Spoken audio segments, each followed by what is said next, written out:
Hola, hoy vamos a hablar de un tema triste, es el tema de la depresión.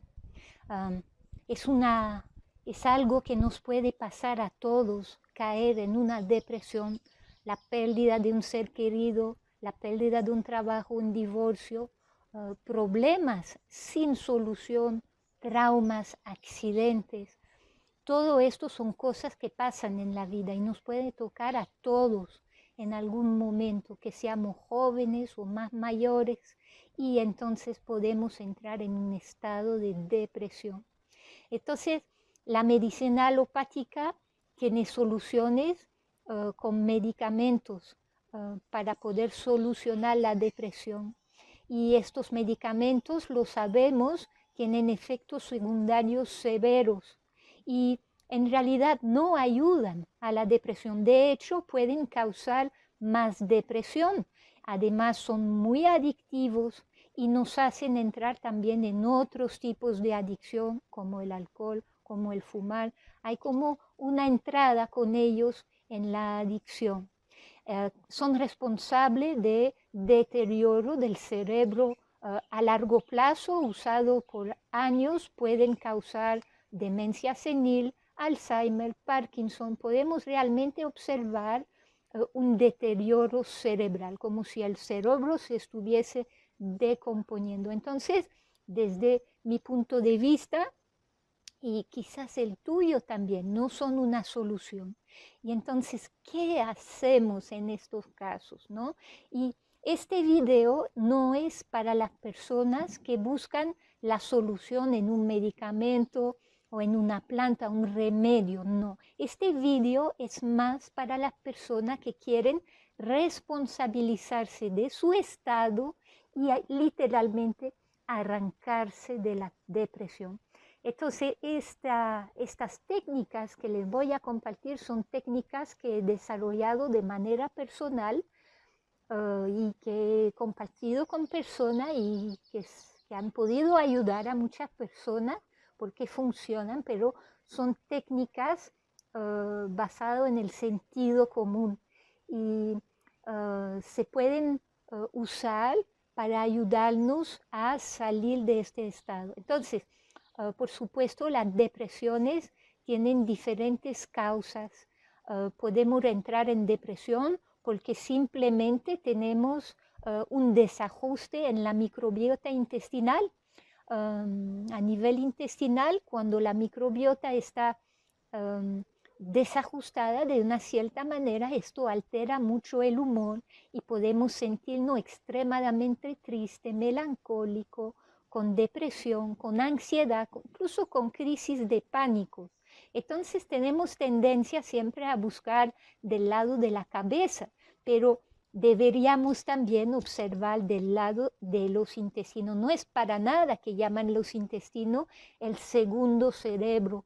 Creo que el 80% de todos nuestros neurotransmisores, estas hormonas que son necesarias para un buen funcionamiento psicológico, mental, están producidos a nivel intestinal. Entonces, medimos muy poco todavía a nivel individual la importancia de comer de una manera que nuestra microbiota sea lo más equilibrada posible, porque cuando vamos a consumir gluten, lo hemos visto, ¿no? Puede hacernos entrar en algunos sujetos en unas crisis realmente o de ira o de tristeza, empezar a llorar, empezar incluso a tener paranoia.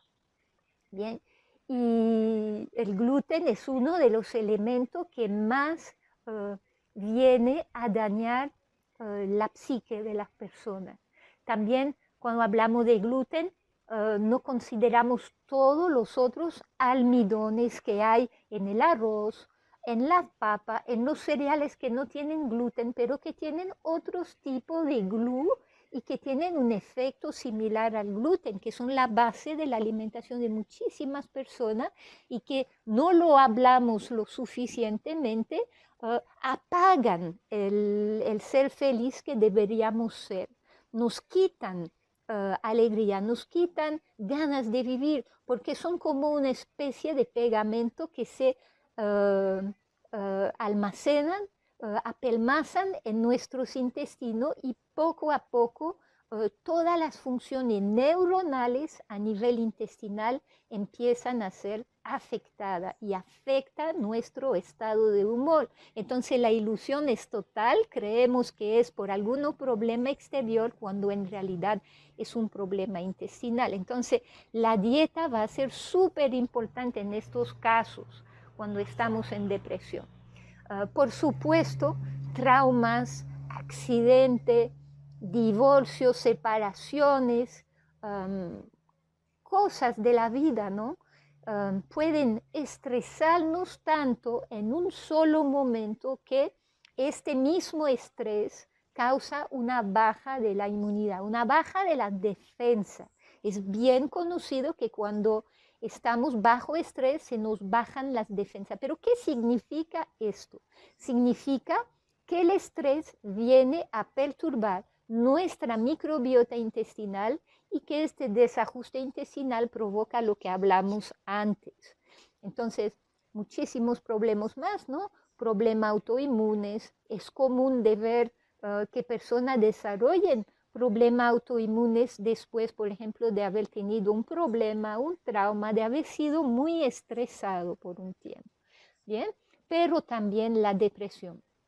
Entonces, también podemos estar perturbados por muchos años, con muchos niveles de estrés, y se van agotando nuestras glándulas suprarrenales, además del desajuste de la microbiota que esto conlleva, y poco a poco entonces entramos en un estado de agotamiento crónico suprarrenal que va a hacer que tengamos todos los síntomas de una depresión, desde la dificultad para mantener una temperatura corporal hasta la gana de retractarse, de encerrarse en sí mismo, porque no hay vitalidad, no hay irrigación del lóbulo prefrontal, no hay irrigación de sangre en las extremidades, no cabeza, mano, pie. Entonces todo esto, ¿no? Y la deficiencia o la disminución de producción de neurotransmisor como la dopamina, endorfina, serotonina, va disminuyendo y entonces esto afecta nuestro ánimo, desde las suprarrenales, pero también a nivel intestinal. Y causa de depresión pueden ser también el uso de algunos alimentos que son colorantes, que van a alterar nuestro humor, o el mismo uso de algunos medicamentos que van a afectar nuestro humor. Bien, entonces cuando hemos vivido un trauma, podemos después tener estrés postraumático también, una especie de reacción del organismo donde hay como un eco de los eventos traumáticos que hemos vivido y no dejamos de repensar en ello. Hay esta especie de ruminación mental involuntaria, donde vamos a literalmente revivir todos estos episodios que hemos vivido traumáticos, y es muy difícil de salir de un estado así. Bien, se dice que no es posible salir de un estado de estrés postraumático solo, pero yo sí pienso que sí es posible, y es de esto que vamos a hablar hoy. Entonces, cuando hubo choques así, ¿no? Necesitamos pasar por diferentes etapas que han sido destacadas por la psicóloga Elizabeth Kubler-Ross. Hay una etapa de negación. Cuando nos pasa algo, primero nos negamos a que eso haya pasado, después hay un estado de ira, donde estamos muy enfurecidos con lo que no ha pasado, después un episodio de negociación con uno mismo, ¿no? Para poder intentar recuperar lo que hemos perdido. Yo, por ejemplo, cuando yo tenía 33 años, mi hija murió, entonces negociaba, ¿no? No sé con quién, decía, O si me la devuelve, yo acepto abandonar absolutamente todo lo que tengo y encontrarme sin ropa, sin absolutamente ninguna pertenencia, perdida en cualquier lugar del mundo, ¿no? Era como una manera de poder compensar, de poder recuperar lo que uno había perdido. Entonces, después de la negociación, por fin viene la etapa de depresión,